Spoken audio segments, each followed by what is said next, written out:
Hello అండి, అందరికీ welcome to కొంచెం స్పెషల్ డిషెస్. నోరు నుంచి చెట్టినాడు మసాలా ఆలూ ఫ్రై ఎలా చేసుకోవాలో చూపిస్తున్నాను. ఇంట్లోనే ఇలాగా చెట్టినాడు మసాలా పౌడర్ చేసుకొని ఆలూ ఫ్రై చేసుకున్నా అంటే గుమగుమలాడిపోతుంది, అంత టేస్టీగా ఉండిద్ది. ఎలా చేసుకోవాలో చూపిస్తాను. ముందుగా నేను ఈ ఆలూ ఫ్రై కోసం 4 మీడియం సైజ్ బంగాళాదుంపలు పైన తొక్క తీసేసి ఇలాగా సన్నగా కట్ చేసుకోవాలి. కట్ చేసుకునేటప్పుడు మరీ సన్నగా మరీ పెద్దవిగా కాకుండా ఇలాగ వీడియోలో చూపిస్తున్నట్టుగా కట్ చేసుకోండి.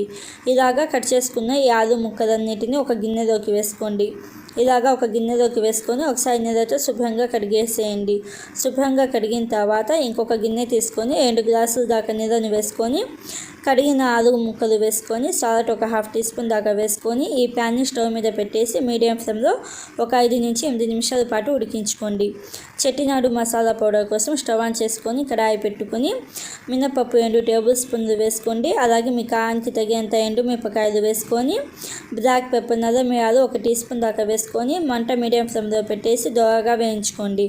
దోరగా వేయించుకున్న తర్వాత మిక్సీ జార్లోకి వేసుకొని మెత్తని పొడిలాగా గ్రైండ్ చేసుకుంటే మనకి చెట్టినాడు మసాలా పౌడర్ అయితే రెడీ అయిపోతుంది.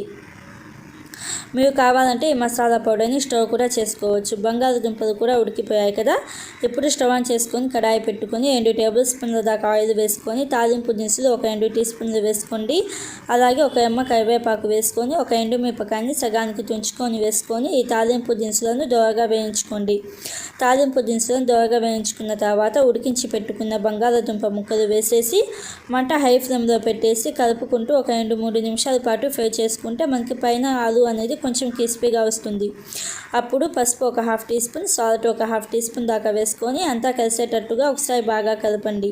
ఇలాగా ఒకసారి బాగా కలుపుకున్న తర్వాత మీడియం ఫ్లేమ్లోనే ఒక 2-3 నిమిషాల పాటు ఫ్రై చేసుకోండి. 2-3 నిమిషాల తర్వాత ధనియాల పొడి ఒక 1/2 టీ స్పూన్, గరం మసాలా పొడి ఒక 1/2 టీ స్పూన్, అలాగే మనం రెడీ చేసుకున్న చెట్టినాడు మసాలా పౌడర్ వేసుకొని ఒక రెమ్మ కరివేపాకు వేసుకొని ఒకసారి బాగా కలపండి. మీడియం ఫ్లేమ్లోనే ఒకసారి బాగా కలపండి. ఇలాగ లైట్గా అడుగంటుకుంటే మనకి టేస్ట్ అనేది బాగుండిద్ది. అందుకని నేను లైట్గా అడుగంటేలాగా చేశాను. ఇలాగ లైట్గా అడుగంటిన తర్వాత ఒకసారి బాగా కలుపుకొని మంట ఆఫ్ చేసేసి సర్వ్ చేసుకోవాలి. అంతే అండి, సింపుల్గా ఈజీగా చెట్టినాడు మసాలా ఆలూ ఫ్రై అయితే రెడీ అయిపోయింది. మనం మసాలా రెడీ చేసుకున్నాం కదా, దాని ఫ్లేవర్ అయితే చాలా టేస్టీగా ఉండిద్ది. పప్పులోకి బాగుండిద్ది, ఉట్టి అన్నంలోకి కూడా బాగుండిద్ది.